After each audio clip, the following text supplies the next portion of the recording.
নমস্কাৰ। আজি এখনি গ্ৰন্থৰ আলোচনা লৈ আহিছোঁ। আলোচনা মানে সামান্য পৰিচয় এটা। কেতিয়াবা কিছুমান গ্ৰন্থ আলোচনা মানে চমু পৰিচয় আমি পাবলৈকে তেনেকৈ অসমীয়া সাহিত্যৰ ক্ষেত্ৰত বৰ সম্ভৱ নহয়। মই যেতিয়া গৱেষণাৰ ছাত্ৰী আছিলোঁ, সেই সময়ছোৱাত মই এদিনাখন গুৱাহাটী বিশ্ববিদ্যালয়ৰ এজন স্বনামধন্য শিক্ষকৰ ওচৰত চাপিছিলোঁ, যিহেতুকে মোৰ বিষয় আছিল হোমেন বৰগোহাঁই আৰু সমৰেশ বেছৰ উপন্যাসৰ তুলনা। বাংলা সৰুৰ পৰা পঢ়িছিলোঁ, তথাপিও বাংলা বুজি পাওঁ বুলি এটা ধাৰণা আছিল, কিন্তু ইমান মোৰ ধাৰণাটো মিছা বুলি প্ৰতিপন্ন হৈছিল গৱেষণাৰ সময়ত। এটা শব্দৰ একাধিক অৰ্থ। গতিকে সেইখিনি সময়ত যেতিয়া মই ছাৰৰ ওচৰত চাপিছিলোঁ, সেই ছাৰজনে মানে খুব ধুনীয়াকৈ ইয়াৰলি বছৰত প্ৰকাশ হোৱা গ্ৰন্থৰ, বাংলা সাহিত্যত বছৰত প্ৰকাশ হোৱা গ্ৰন্থৰ চমু যিবোৰ মানে ৰেঙনি, তেনেকুৱা ধৰণৰ একোখন ইয়েৰবুক টাইপৰ কিতাপ একোখন ওলায়।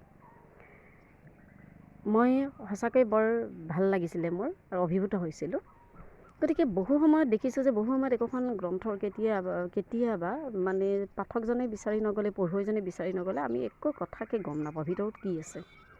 গতিকে মই সেইকাৰণে এই গ্ৰন্থখনৰ বিষয়ে ভিতৰত কি আছে সেই কথাটোকে ক'বলৈ আহি পেলাইহে জাষ্ট এটা ৰেঙনি দিবলৈকে চেষ্টা কৰিম। অসমীয়া গীতিসাহিত্য সমীক্ষাই এই গ্ৰন্থখন আচলতে সম্পাদনা কৰিছে ডক্টৰ বিনীতা বৈশ্যই, আৰু এইখন পূৰ্বায়ন প্ৰকাশনৰ পৰা ওলাইছে 2022 চনত। গ্ৰন্থখনৰ প্ৰথম ভাগটোত বিহু নাম চৰে বৰাতকে আদি কৰি এক ধৰণৰ গীতি সাহিত্যৰ লগত জড়িত কেতবোৰ বিষয়ৰ কাৰ্বি নিচুকনি গীত বা কাৰ্বি মৌখিক গীতৰ চমু আলোচনা কেইটামান আছে, আৰু সেইখিনি আলোচনা নগণ্য, আৰু সেইখিনি আলোচনা গ্ৰন্থখনৰ মুখনি টাইপৰে হৈছে। তাৰ পৰৱৰ্তী সময়ছোৱাত এই গ্ৰন্থখনৰ যিবোৰ গীতিকাৰ আছে, যিবোৰ এককভাৱে গীতিকাৰৰ গীতৰ আলোচনা কৰা হৈছে, এইখিনিহে গ্ৰন্থখনৰ মূল বস্তু।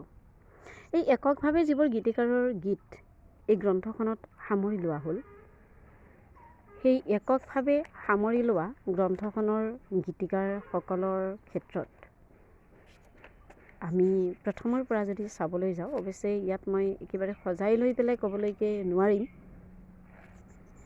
যিবোৰ লিৰিকিষ্ট, যিবোৰ গীতিকাৰ, লিজেণ্ডাৰী গীতিকাৰ, এইসকলৰ বাহিৰেও অসমীয়া গীতি সাহিত্যত যিবোৰে সোণালী আখৰেৰে নিজৰ নাম ৰক্ষা কৰি গ'ল, সেইসকলৰ বাহিৰেও সাম্প্ৰতিক সময়লৈ যিবোৰে গীত লিখি আছে, যিবোৰে গাই আছে, সেইবোৰ গীতলৈকে আমি এই গ্ৰন্থখনত আলোচনা কৰিবলৈকে পাৰিছোঁ, বা সিমানখিনিলৈ এই গ্ৰন্থখনত আলোচনা কৰিবলৈ চেষ্টা কৰা হৈছে। আধুনিক অসমীয়া গীতি সাহিত্য এই সম্পৰ্কে এটি আলোচনা আছে।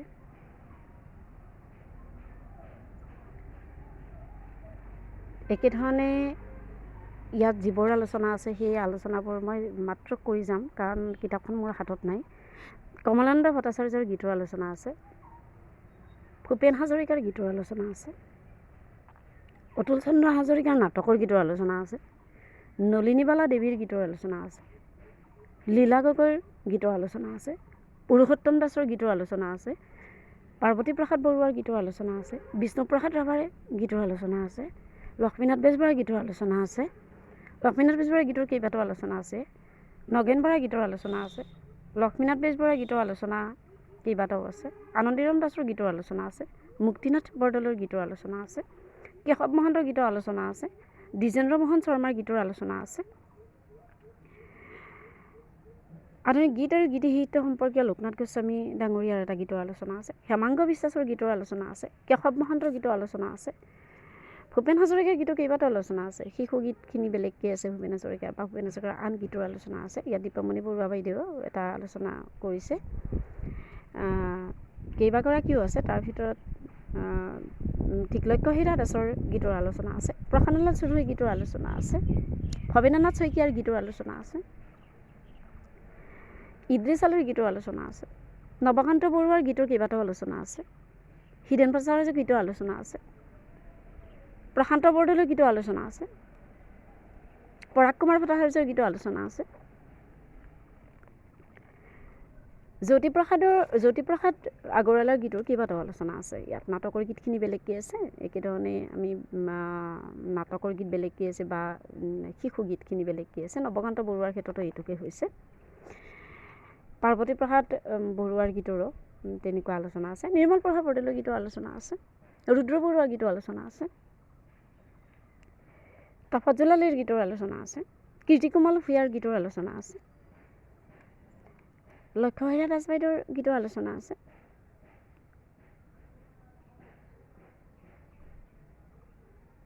একেধৰণে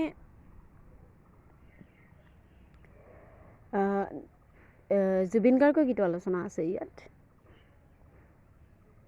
ইয়াত আলোচনাই সামৰি লৈছে। একেধৰণে আমি ভ্ৰাম্যমান মঞ্চৰ গীতিকাৰ বুলি ক'বলৈ যাওঁতে হেমন্ত দত্তৰ গীতৰ আলোচনা আছে। ঠিক একেধৰণে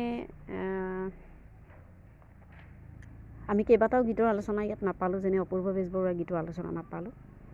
বিনোধৰ ৰাজখোৱাৰ গীতৰ আলোচনা আছে। তাৰ বাহিৰেও ইয়াত আমি বহুত আলোচনা নাপালোঁ। কৈলাশনাথ শৰ্মাৰ গীতৰ আলোচনাটো আমি ইয়াত নাপালোঁ। গুণমণি বৰাৰ গীতৰ আলোচনা আছে, অম্বিকাগিৰি ৰায়চৌধুৰীৰ গীতৰ আলোচনা আছে ইয়াত। তাৰ বাহিৰেও জুবিন গাৰ্গৰ গীতৰ আলোচনা ইয়াত দুটা সামৰি লোৱা হৈছে।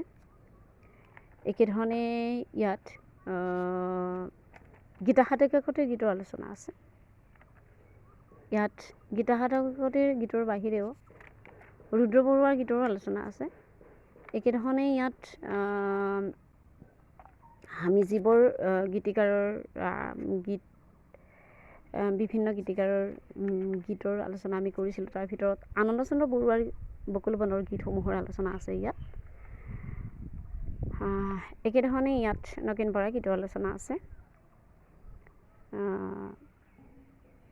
ইয়াত আলোচনাই সামৰি লৈছে।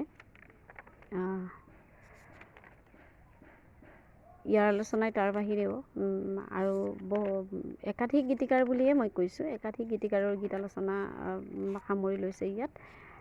মুঠৰ ওপৰত 55টাৰ অধিক একক গীতিকাৰৰ গীতৰ আলোচনা গ্ৰন্থখনে সামৰি লৈছে।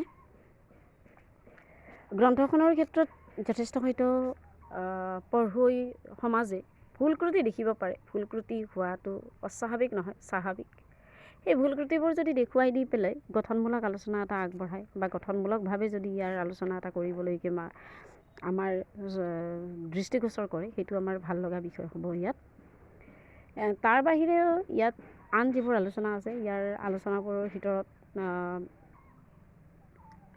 মই যিহেতুকে গ্ৰন্থখন হাতত লৈ থকা নাই, গতিকে গ্ৰন্থখন হাতত লৈ কৈ থকা নাই। ইমানবোৰ গীতিকাৰৰ গীতৰ আলোচনা থকা গ্ৰন্থ হিচাপে ইয়াত পটককৈ পাহৰি যাবও পাৰোঁ, সেইটো আপোনালোকে নধৰিব।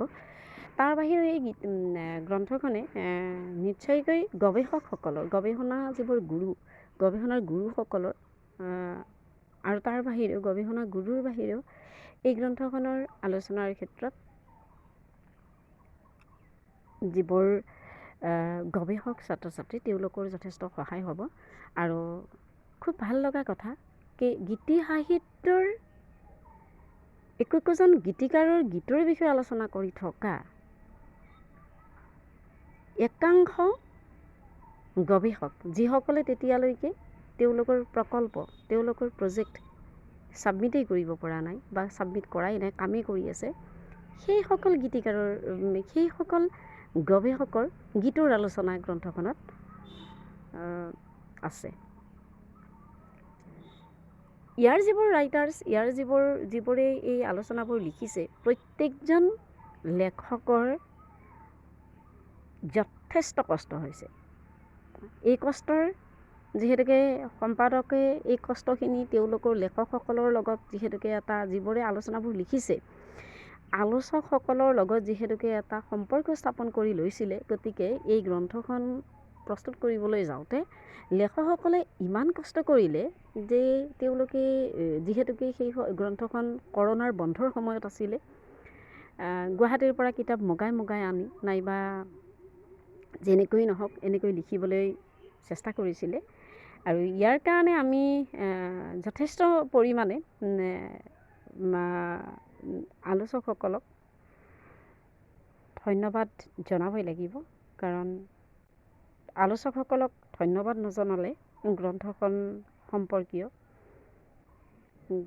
সম্পৰ্কে ক'বলৈকে টান, কাৰণ তেওঁলোকৰ কাৰণে গ্ৰন্থখন ওলাইছে। যি নহওক, অসমীয়া গীতিসাহিত্য সমীক্ষা গ্ৰন্থখনৰ মই সূচীপত্ৰটো সম্পূৰ্ণ কৈ দিব পৰা নাই, কিন্তু আপোনালোকে এই গ্ৰন্থখনৰ পৰা গৱেষণা কৰাসকলে, গৱেষক গুৰুসকলে আৰু তাৰ বাহিৰে গীত শুনি ভাল পোৱা, গীত গাই ভাল পোৱা সকলোৱে গ্ৰন্থখনৰ পৰা উপকৃত হ'ব। আৰু গ্ৰন্থখনক সমালোচনা কৰিলেও একো কথা নাই, কিয়নো যেতিয়াই কেতিয়াবা ভুল ত্ৰুটিবোৰ দেখুৱাই দিয়া হয় তেতিয়াই সেই ভুল ত্ৰুটিবোৰৰ নাইকিয়া কৰিবলৈ চেষ্টা কৰা হয়। গতিকে গ্ৰন্থখন সম্পৰ্কে ইমানেই। যিবোৰে পঢ়িছে কমেণ্ট কৰিবচোন, যিসকলে পঢ়া নাই তেওঁলোকেও যদি কমেণ্ট কৰে ভাল পোৱা যাব। 2022 চনত অসমীয়া গীতিসাহিত্য সমীক্ষা পূৰ্বায়ন প্ৰকাশনৰ পৰা ওলাইছে। পুনৰ কৈছোঁ, এই গ্ৰন্থখন সম্পাদনামূলক এখন গ্ৰন্থ। গতিকে সম্পাদনামূলক গ্ৰন্থ হিচাপে ইয়াত যিহেতুকে কালেকশ্যন 60টাৰ অধিক কালেকশ্যন ইয়াত আছে, গতিকে সেই